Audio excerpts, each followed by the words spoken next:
USA की forensic financial research agency है। इन्होंने क्या किया है, इन्होंने अडानी ग्रुप के ऊपर एक ऐसी रिपोर्ट छापी है जिससे भारतीय शेयर बाजार में तहलका मच गया है। निवेशकों, दलालों की नींद उड़ गई है। अडानी ग्रुप के शेयर लगातार गिर भी रहे हैं।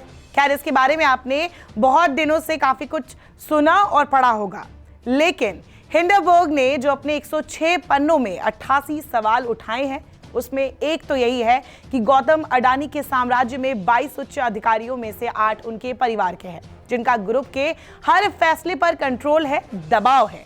इन फैमिली मेंबर्स का बकायदा एजेंसी ने नाम बताकर सवाल उठाए हैं। कौन है ये लोग? गौतम अडानी के छोटे भाई राजेश अडानी, बड़े भाई विनोद अडानी, बहनोई समीर वोरा। ये 3 नाम तो ऐसे हैं जिनके ऊपर पहले भी आरोप लगाए गए हैं। राजेश अडानी तो कई बार जेल भी जा चुके हैं। इसी बारे में रिपोर्ट में काफी कुछ लिखा गया है।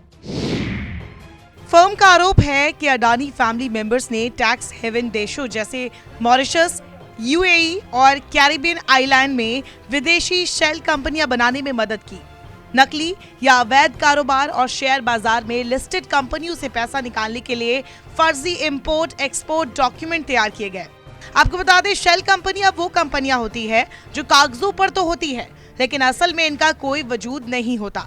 ये मनी लॉन्ड्रिंग करने का सबसे अच्छा जरिया है और जहां ये कंपनियां खुलती है वो देश कहलाते हैं टैक्स हेवन, जहां टैक्स चोरी वोरी का टेंशन कम हो, नियम हल्के हो।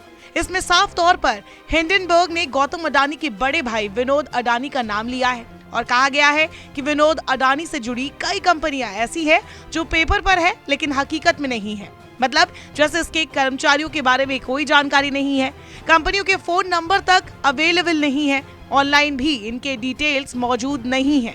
हालांकि इसके बावजूद उन्होंने भारत में लिस्टेड अडानी ग्रुप की कंपनियों में अरबों रुपए ट्रांसफर किए हैं। अब बड़े मियां तो बड़े मियां, छोटे मियां सुभान अल्लाह। इस रिपोर्ट में दूसरा टारगेट है गौतम अडानी के छोटे भाई राजेश अडानी। रिपोर्ट्स के मुताबिक 2004-05 में डायरेक्टरेट ऑफ रेवेन्यू इंटेलिजेंस यानी DRI ने गौतम अडानी के छोटे भाई राजेश अडानी को डायमंड ट्रेडिंग स्कैम का आरोपी बनाया था। जालसाजी और टैक्स फ्रॉड के अलग अलग मामलों में राजेश अडानी को गिरफ्तार किया जा चुका है, लेकिन इसके बाद भी उनका प्रमोशन कर उन्हें अडानी ग्रुप का मैनेजिंग डायरेक्टर बना दिया गया। इस पर भी हिंडनबर्ग ने सवाल उठाया है। रिसर्च फर्म ने इसके बाद गौतम अडानी की बहनोई समीर वोरा को भी कटघरे में लिया है। उन पर DRI ने उसी हीरा व्यापार घोटाले का मास्टरमाइंड होने और बार बार झूठे बयान देने का आरोप लगाया था। बाद में उन्हें अडानी ऑस्ट्रेलिया डिवीजन के एग्जीक्यूटिव डायरेक्टर के रूप में प्रमोट किया गया। रिसर्च के मुताबिक कई विदेशी शेल कंपनियां अडानी ग्रुप की सबसे बड़ी public share holders non promoter है। ये ऐसा मामला है जिसमें सेबी के नियमों को कायदे से लागू किया जाए तो इन कंपनियों को शेयर बाजार से डीलिस्ट करना पड़ सकता है, माने शेयर बाजार से बाहर। भारत का सबसे बड़ा शेयर घोटाला करने वाला हर्षद मेहता, याद है आपको? उसी ने कहा था कि देखना एक दिन मेरे जैसा कोई फिर आएगा, और फिर वो आ गया। ये वो कोई और नहीं बल्कि दुनिया के सबसे बड़े अरबपतियों की लिस्ट में लगातार उछाल मार रहे गौतम अडानी है। उन पर हिंडनबर्ग, जो कि यूएसए की फाइनेंशियल रिसर्च एजेंसी है, उसने जिस तरीके से गंभीर आरोप लगाए हैं, 88 सवाल किए हैं। अडानी ग्रुप ने इन सवालों के जवाब सीधे तौर पर तो नहीं दिए हैं, लेकिन स्टेटमेंट जारी करके इसे फेक रिपोर्ट जरूर बताई है। यहाँ ध्यान देने वाली बात यह है कि अडानी की तरफ से जो कहा गया कि हमारे FPO यानी कि फॉलो ऑन पब्लिक ऑफर के निकलने से एक दिन पहले ये रिपोर्ट आई है, ये भ्रामक और झूठी है। ये FPO को अफेक्ट करने के लिए जारी की गई है। इस बात में भी दम है, क्योंकि FPO जब भी निकाला जाता है उसके पहले कई बार कंपनी की साख को गिराने के लिए ऐसी रिसर्च पब्लिक कर दी जाती है। या तो ऐसे समझिए जैसे कोई बुक जो मार्केट से गायब थी अचानक से पब्लिश हो जाती है। ऐसे में ये मसला अब दोनों के बीच पर्सनल भी हो गया है।